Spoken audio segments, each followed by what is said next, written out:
Hello and welcome to a very fresh new episode on Once Leadership Talk powered by ODI National Entrepreneur. Today we'll talk about why the emotion of leadership matters just as much as strategy. It is a trap that all leaders can easily fall into. We get so obsessed with KPIs and tactics that we lose sight of what truly builds connection in our business, emotion. Leaders lead by example. If you cannot feel your team, you cannot lead them. If you cannot regulate your own emotions, you cannot expect others to trust and follow you. Emotional intelligence is often still treated as a soft skill in the workplace, but that diminishes its value. It is not often to be emotional, it's human, and we need more leaders who allow themselves and others to be human at work. Emotionally intelligent leadership enables a culture of connection, and a connected team is more engaged, dedicated, and productive.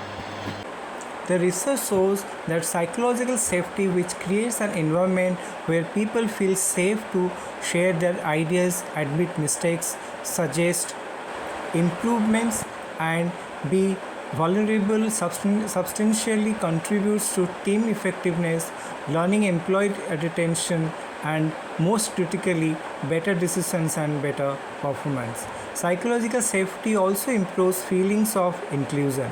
According to BCG data, when psychological safety is high, only 3% of employees are at risk of quitting.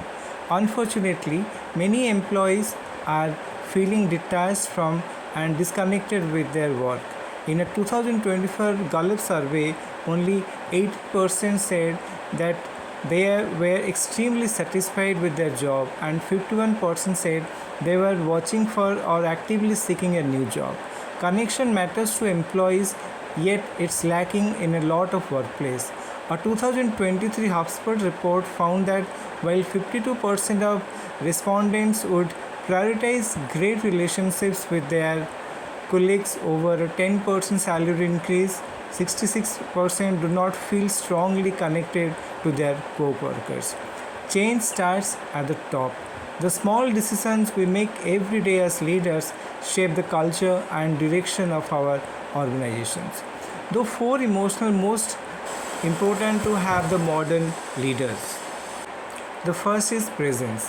Every good or great leader I have made has had presence, and the saying, be where your feet are, rings true. Start with being physically present, and then being emotionally present follows naturally.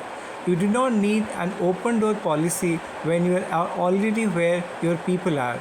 Employees do not feel like they need to walk into your office if you are making the rounds and letting them know you are available. Second point is empathy. Empathy is a core component of emotionally intelligent leadership. When you understand what drives your employees emotionally, how they think and feel and experience the world, you open the door to both greater connection and performance. The next point is courage. Courage is one of the four pillars of my leadership framework. As an emotionally adept leader, you have the courage to tell the truth when it would be easier to stay silent.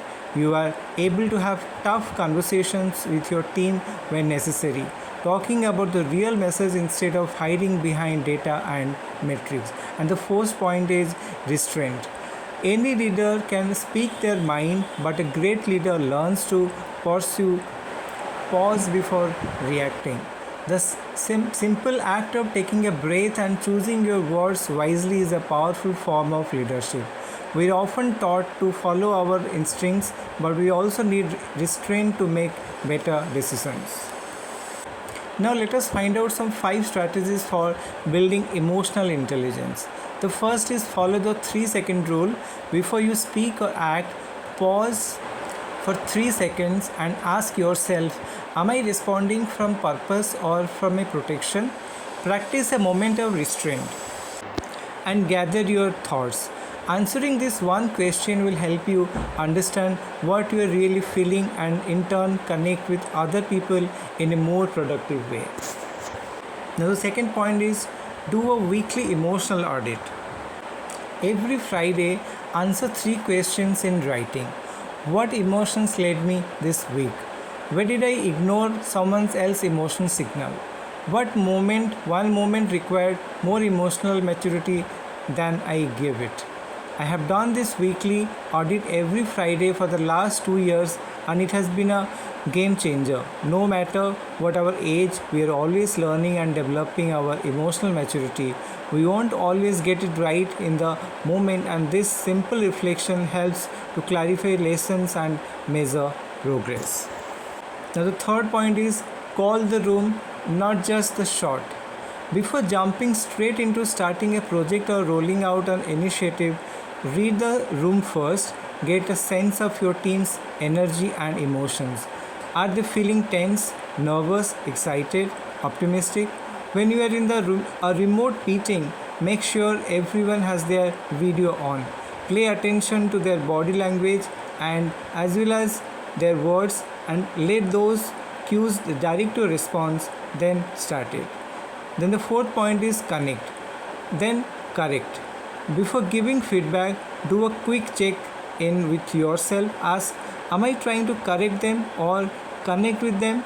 Sometimes when you think you need to take corrective action with a team member, you are really just feeling disconnected from each other. Take the time to explore your role in bridging this gap. And have you had enough conversations to get on the same page? Are you missing something important? What is the heart of the problem? The last point is name the unnamed.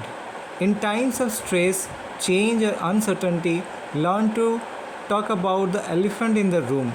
If you notice that something is off, bring it up directly. For example, I know more moral feels low right now, but I want to acknowledge it, not ignore it, and I want to use it to talk about why.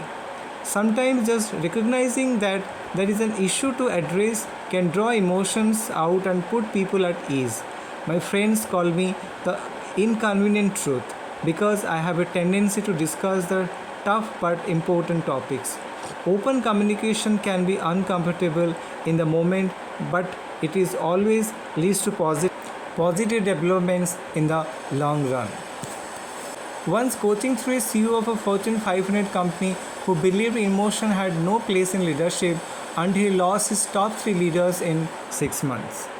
Then he started to look beyond KPIs to understand the impact of emotional connection on his team and completely turned around the company culture.